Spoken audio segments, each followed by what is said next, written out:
Саламатсызбы? Бүгүн биз Кыргызстандагы турак жайларда мектепке чейинки билим берүү кызматтарын көрсөткөн жеке ишкерлерге салык салуу тартиби тууралуу айтып беребиз. Кыргызстандын мыйзамдарына ылайык жеке ишкер катары иш жүргүзгөн жеке жактар өздөрүнүн турак жайларында мектепке чейинки билим берүү кызматтарын көрсөтүүгө укуктуу. Турак жайларда мектепке чейинки билим берүү кызматтарын көрсөткөн ишкерлер нөлдүк ставка менен бирдиктүү салык төлөөчү катары салыктык каттоодон өтө алышат. Ал эми мындай ишкерлер бирдиктүү салык төлөөдөн жана бирдиктүү салык боюнча отчетту тапшыруудан бошотулган. Жеке ишкер өзүнө камсыздандыруу полисин, ал эми кызматкерлерине электрондук патент жана полис сатып алат. Электрондук патентти жеке салык төлөөчү кабинет аркылуу алуу керек. Алар ошондой эле киреше салыгы жана мамлекеттик социалдык камсыздандыруу каражаттары боюнча отчет берүүдөн бошотулат.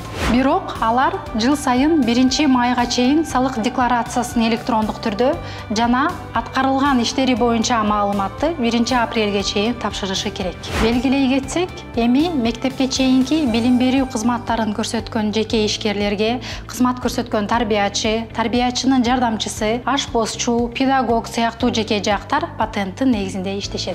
Көңүл бурганыңыз үчүн рахмат. Суроолоруңуз болсо комментарийде берүүдөн тартынбаңыз.